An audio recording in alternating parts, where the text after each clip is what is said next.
Bet your boy DJ Akademiks and check it out, because you know what, man? Everybody has turned into a goddamn investigator. I mean, everybody's fucking Matlock these days, right? Ever since the rumors or allegations from Meek Mill that Drake ain't writing his own shit. I mean, Drake fans are coming out saying, no, that can't be. Quentin Miller's not the writer. He's only credited, or he's credited. So that means he's not stealing shit. He's not a ghostwriter. Now, the whole thing I've been trying to tell everybody, right, is that, listen, I understand what Meek Mill is saying. Doesn't mean I have to choose sides, but I understand. Now, fans who are really just, they love the songs, they don't give two fucks. I've been told you guys, because you guys don't even put the time in understanding what's going on. Now, a ghostwriter, technically someone who wrote for someone that didn't get credit. Now, yes, that's egregious for a rapper, someone you could consider a top rapper like Drake. I get it, right? You know what I mean? If you're saying you're the best doing this shit and we find out you're not doing this shit, that's a problem, okay? But what we heard and what the proof that was given to us by Meek Mill was not one of ghostwriting. It was one of reference tracks, okay? That's a different thing. Now, the reference track, as I said, is not somebody just penning you a verse. It's more like someone giving you a fucking idea. If someone gives you a whole idea to run with, they basically set the pattern, they give it a blueprint how to build a house. All you had to do is kind of get like 2 bricks from Home Depot and kind of finish the job, but you already have the plans. That's easy. As I said, anybody on Twitter that's a little bit smart, if you get a reference track for any track that's going to be a hit, if you get Trap Queen's reference track, you could probably, with the help of Auto-Tune, make a hit. Okay?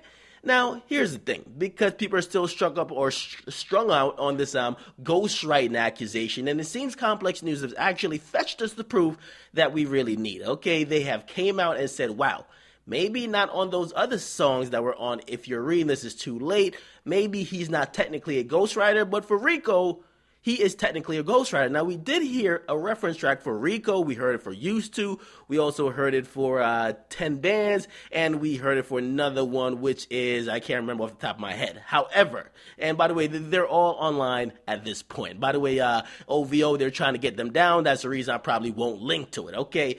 Anyway, so the credited people for RICO, and this is coming from the label. This is coming from the official booklet for Meek Mill's album. It says the credited people are Drake, that's Aubrey Graham. It says Robert Williams, that's of course Meek Mill's, and it says someone who I think it's Alex Hernandez or something, A Hernandez. It just says A Hernandez, but you get to find out that it's actually the producer known as Vinyl. It's actually Anderson Hernandez. So basically 3 people credited, as you would expect the 3 people that worked on the track. The producer, the person whose song it is, Meek, and of course the featured guest. Now, after hearing that reference track, it's clear that Quentin contributed somewhat. And by the way, there's always going to be some nut that comes up with, well, what about if he recorded after Drake did the verse? Does that make fucking sense to you? Does it make sense that Quentin would just be in the fucking studio? His whole job is to record after Drake recorded something? Come on now. Use your brain. Now, as I said, this isn't an indictment against Drake. He obviously makes great music. We don't know what he gets help with, what he doesn't, because at this point we're focusing on 4 that we know he got some help with. We don't know if he wrote everything else. Who knows? But the thing is that the allegations that Meek Mill made, there is some type of proof or truth to it.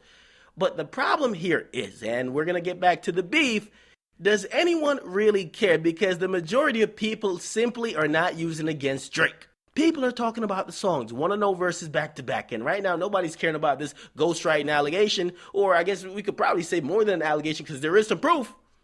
Nobody cares about it. The people that care about it are pretty much in the minority, and I keep saying the minority cares about it. The majority don't. The memes won't stop. OVO Fest is tonight. It's about to get ugly. At the end of the day, this will all blow over. Views from the 6 is coming in like 2 months. This will all blow over. So for the hip-hop purists and the people who love real hip-hop, and I remember somebody tweeted at me because they saw my last video about it. They were like, yo, man, you're right, man. It's like fucking hip-hop is dead. And I said to the person, I said, yo, here's a scary thing, because you're getting another reminder that it's dead, or the integrity portion is not intact. You're not even showing up to the funeral for hip-hop. You're actually showing up to a cemetery 10 years later. This shit, all the integrity and all the quote-unquote hip-hop rules and all the morals for hip, that's been gone for at least 10 years. When Nas rapped hip-hop is dead, it was because he saw shit changing. He saw shit changing that if it was in the quote-unquote golden age, would get called out, would never be accepted. That type of stuff would be chalked up and really cast aside as garbage. But it was being accepted. So get in the comment box, what do you guys think about this? It seems that Quentin Miller was a ghostwriter. And by the way, Complex News did go as far to check the publishing company because, of course, you could get credited, but do you get paid from the song? Do you got points on the song? Apparently, Quentin Miller is nowhere to be found. Okay, so it's not like some type of misstep. It seems like a strategic move to not have him listed on the track. Definition of ghostwriting. Get in the comment box, make sure you guys like. Definitely subscribe to Akademiks. I'm out.